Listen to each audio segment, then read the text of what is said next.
To MMA Fancast. My name is Luke Payson. Welcome back to everyone who is already a subscriber to the YouTube channel. If you're not already a subscriber, please subscribe so you can see more great interviews, including the one coming on your right now, an undefeated professional MMA fighter with a 3-0 record, just over a week away from his next fight in Pittsburgh at 247 Fighting Championships Brawl in the Burgh 26 on February 1st at the grand opening of the Sunny Days Arena at the venue is my next guest on the show, Geno Morelli. Geno, Yes, welcome to the sir. show, bud.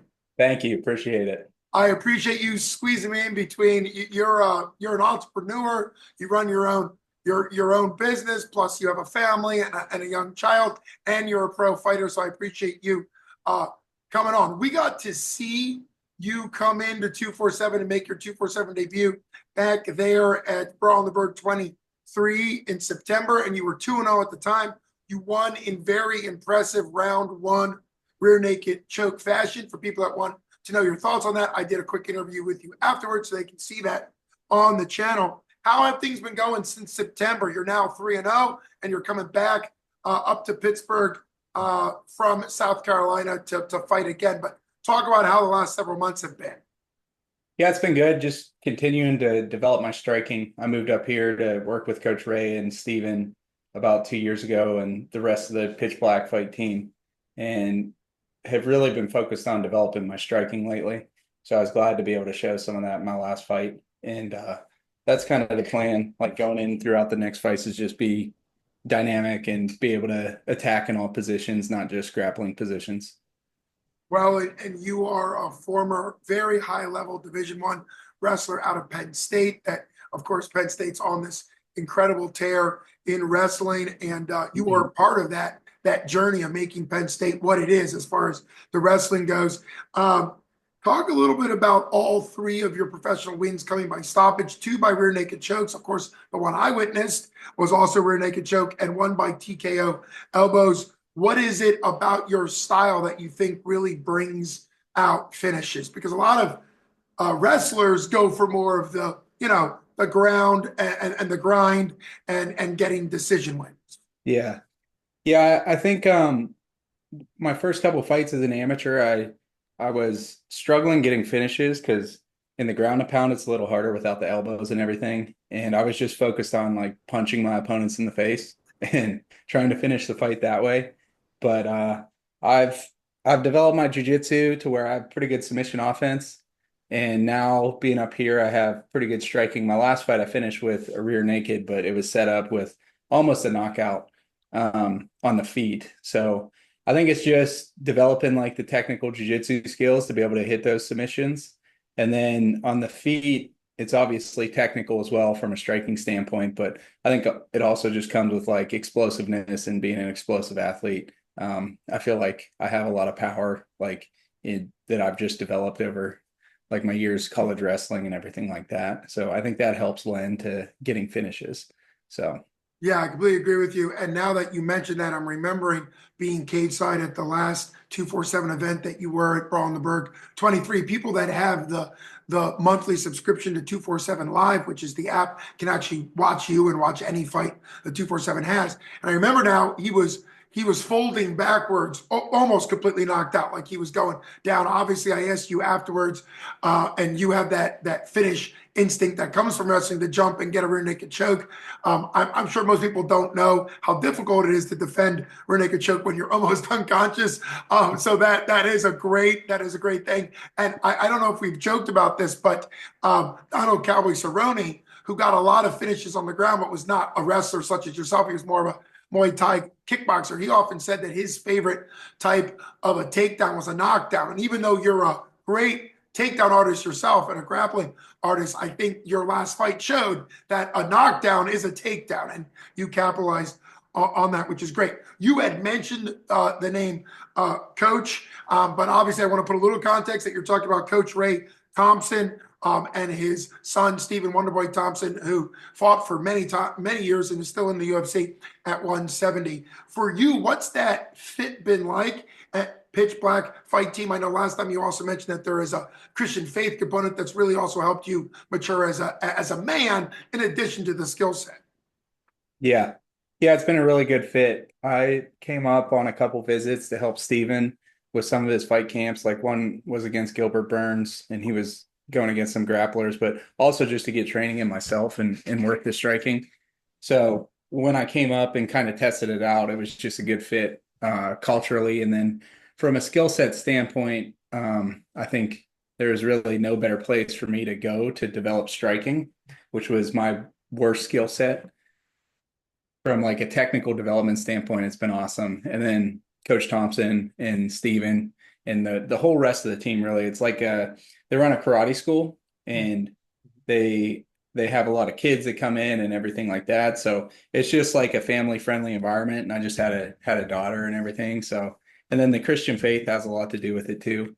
So when I came up here for those visits, I just realized that and then just kind of jumped on it. And it's been good. And the rest of the team's awesome too. I mean, Steven and Coach are like the two that everybody knows, but we have a lot of talented guys here, and we have some like young point fighters that come in and train with us and stuff like that. So you get a bunch of different looks and styles. So it's pretty awesome.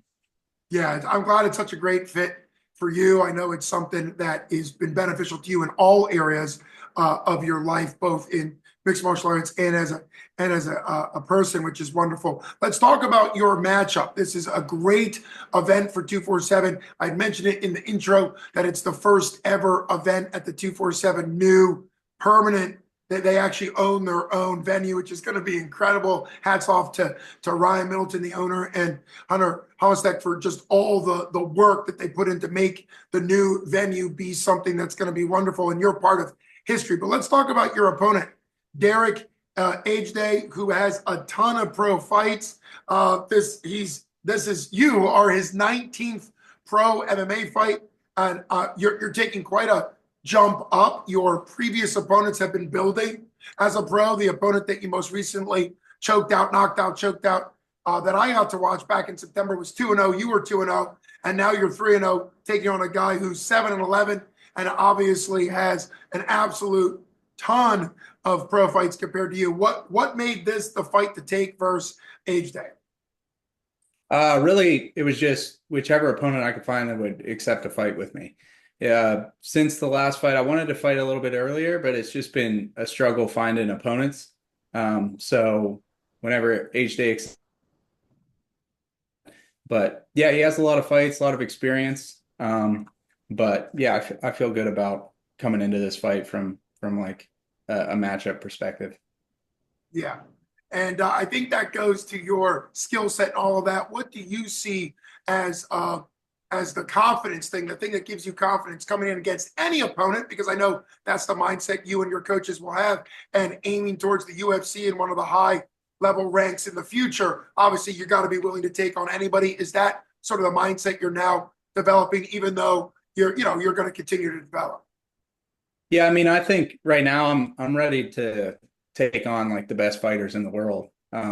So on the regional level, I'm always coming into my fights with confidence.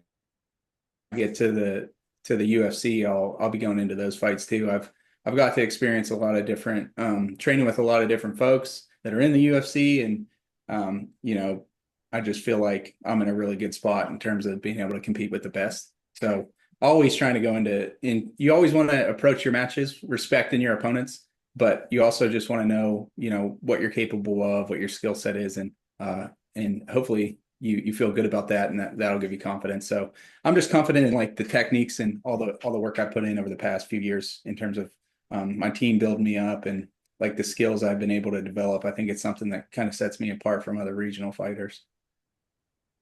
I completely agree with you. I'm honored to have seen you fight once. Can't wait to see you in 8 days up there for 247 Fighting Championship Brawl in the Burgh 26. I think you basically just gave your prediction. I don't think you're the type of guy to give an actual prediction. Do you want to give either a prediction or a reason why people should be excited to watch you fight? I think you just laid out the case, the type of fighter you are, your skill set, and the future for you is not only very bright, but mentally you have to be willing to have the UFC mindset now, because down the road you might get that short notice called. The first ever pro champ for 247, Colin the Death Star Worthy, got a short notice call to jump into the UFC. I think it was maybe 10 days, maybe less than 10 days. Then he got the upset of the year as far as the betting odds go. So what are your thoughts, if there's anything more that you want to share about this fight versus Derek Age Day in 8 days? Yeah, I don't do too many predictions but I would just say that I'll be looking for the finish. I'm confident I'll get the finish.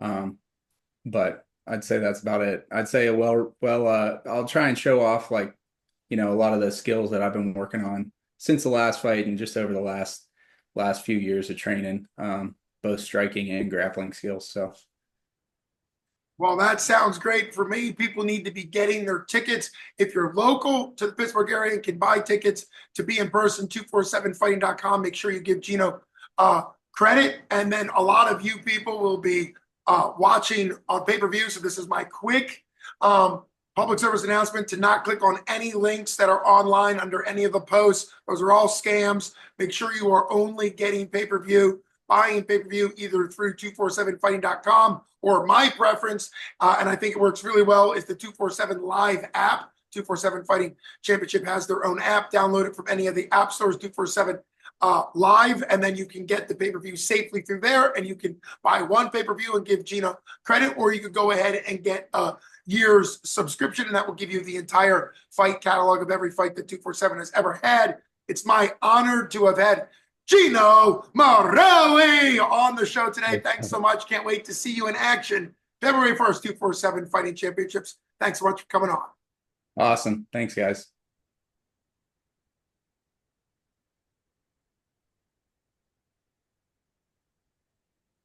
You still in here? Yeah, it's trying to wrap up. Hopefully it's ending it, but I appreciate you coming on. You're good to sign out.